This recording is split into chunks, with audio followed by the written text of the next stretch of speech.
ಇದು ಅರಿಕ್ಕಾಡಿ ಕೋಟೆ.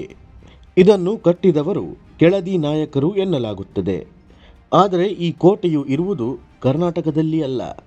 ಇದು ಕೇರಳ ರಾಜ್ಯದ ಕಾಸರಗೋಡು ಜಿಲ್ಲೆಯ ಕುಂಬಳೆಯ ಸಮೀಪದಲ್ಲಿದೆ. ಕಾಸರಗೋಡು ಜಿಲ್ಲೆಯ ಕುಂಬ್ಳೆಯಿಂದ 1 ಕಿಲೋಮೀಟರ್ ದೂರದಲ್ಲಿ ನಾವಿದ್ದೇವೆ. ಈ ಒಂದು ಸ್ಥಳ ಏನಿದೆ ಸುಮಾರು 616 ವರ್ಷಗಳ ಇತಿಹಾಸವನ್ನು ಹೊಂದಿರುವಂತಹ ಜಾಗ ಇದು.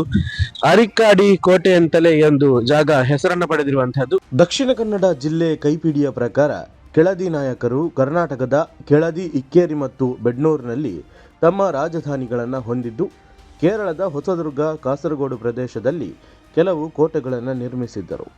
ಅವುಗಳಲ್ಲಿ ಅರಿಕ್ಕಾಡಿ ಕೋಟೆಯು ಒಂದು ಎನ್ನುವುದು ದಾಖಲೆಗಳ ಪ್ರಕಾರ ತಿಳಿದು ಬಂದಿರುವಂತಹದ್ದು. ಅರಿಕ್ಕಾಡಿ ಕೋಟೆಯನ್ನು 1608ರಲ್ಲಿ ಐಕೇರಿ ಹಿರಿಯ ವೆಂಕಟಪ್ಪ ನಾಯಕ ನಿರ್ಮಿಸಿದರು ಎನ್ನಲಾಗುತ್ತದೆ. ಸೌತ್ ಕೆನರಾ ಡಿಸ್ಟ್ರಿಕ್ಟ್ ಮ್ಯಾನ್ಯುಯಲ್ನ 2ನೇ ಸಂಪುಟದಲ್ಲಿ ಕೋಟೆಯ ಪ್ರವೇಶದ್ವಾರದಲ್ಲಿ ಕನ್ನಡದಲ್ಲಿ ಒಂದು ಶಾಸನವಿತ್ತು ಎಂದು ಸ್ಟುವರ್ಟ್ ದಾಖಲಿಸಿದ್ದಾರೆ.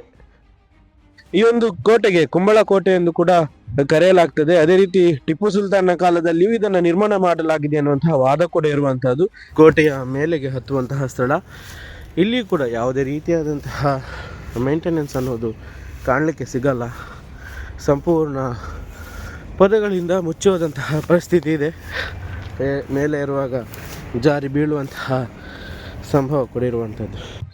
ಏನೇ ಆಗಿದ್ರು ಕೂಡ ಸುಮಾರು 500-600 ವರ್ಷಗಳ ಇತಿಹಾಸನ ಹೊಂದಿರುವಂತಹ ಈ ಕೋಟೆ ಹೆದ್ದಾರಿಯ ಪಕ್ಕದಲ್ಲೇ ಇದ್ರೂ ಕೂಡ ಯಾವುದೇ ರೀತಿಯಾದಂತಹ ಈ ಒಂದು ನಿರ್ವಹಣೆಯ ಕೆಲಸ ಇಲ್ಲಿಯ ಸ್ಥಳೀಯ ಆಡಳಿತದಿಂದ ಆಗ್ಲಿಲ್ಲ. ಅದೇ ರೀತಿ ಒಂದು ಉತ್ತಮ ಆಕರ್ಷಣೆಯ ಕ್ಷೇತ್ರವಾಗಿ ಕೂಡ ಇದನ್ನ ಮಾಡಬಹುದಾಗಿತ್ತು.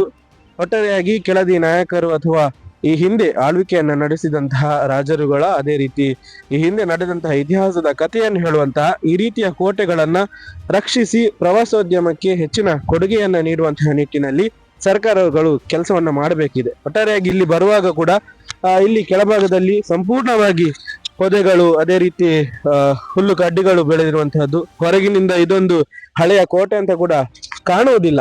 ಕೋಟೆಯನ್ನು ಅಭಿವೃದ್ಧಿಗೊಳಿಸುವ ನಿಟ್ಟಿನಲ್ಲಿ ಸ್ಥಳೀಯ ಆಡಳಿತ ಕ್ರಮ ತೆಗೆದುಕೊಳ್ಳಬೇಕಿದೆ.